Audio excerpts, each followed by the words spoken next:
So did you come here to make friends? Or did you come here to get liberated? A few weeks ago, someone asked me this question, and I was a bit taken aback. I think I muttered something about, well, we came to live in spiritual community, and then I walked away. But it really stuck with me. And I've been chewing on it a little bit ever since. And I think it's a good question. And following on from Venerable Damcho's BBC a few days ago, where, yeah, it's very clear that I didn't come here to replicate the sticky attachment-based relationships that I was doing before I came to the monastery. That's clear about. But then what's the role and purpose and function of the relationships that we have here amongst each other? Yeah. So in a sense, I didn't come here to make friends as such. I came here to ordain, and I came here to have a conducive environment to hold, contain, foster my spiritual practice. But I did come here for support. For support from like-minded spiritual practitioners. And what that really means, I don't think I had any idea before I got here in terms of what that involves, breaking down the habitual attachment-based ways or aversion-based ways that I related to people.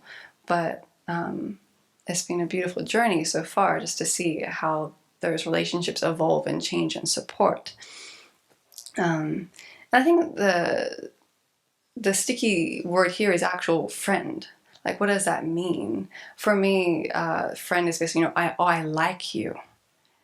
Or, I like the way you make me feel. I like how you treat me. I like how you stroke my ego.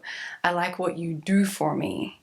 And that's not what I want to be the foundation of relationships here, in terms of building up an ego or having sticky personal relationships where I feel good because there's some spark there, or something that's affliction-based. And in discussing this with a few people since, the term or word spiritual companion has come up, and that really kind of fits more what is my experience here, in terms of there's a level of very nourishing companionship that I've seen evolve in my relationship with people here, where there's a closeness through shared experience, just by living with each other so closely, meditating, eating, offering service together, different things. There's shared experience, there's an understanding, just through doing together. The sense of gratitude and appreciation as I witness others working with their minds, seeing them at their highs and their lows, and seeing how they work with difficulties as that arise. Gratitude for the generosity that I see repeatedly from people, with how they offer their time and care and expertise and energy with various things in the community, where again there's a sense of companionship or camaraderie that's there, that's very nourishing. And so I didn't think I had an idea of what that was. So I didn't come here for that as such, but it's actually, I think, part of what keeps me here. It's just that very inspiring and nourishing example of others walking the path, because it's in others that I see what is possible, when others can reach out and be generous when I can't, or they have the strength to handle a situation more skillfully than I can at that time. It's like, oh wow, that's how I want to do it. As some of the praise that was given this morning in the stand-up meeting, around just seeing how when others rise to the occasion, stepping in when there's a need, it's like, wow, look at what's possible, and look at how that helps others, and may I be able to do that in the future. So that spiritual friendship, spiritual companionship is, I think, what pushes me along the path, seeing what's possible, feeling supported in my aspirations, having a shared reality about what we're doing. But then on another side, the Dalai Lama often says that when I meet anyone, I see them as a friend.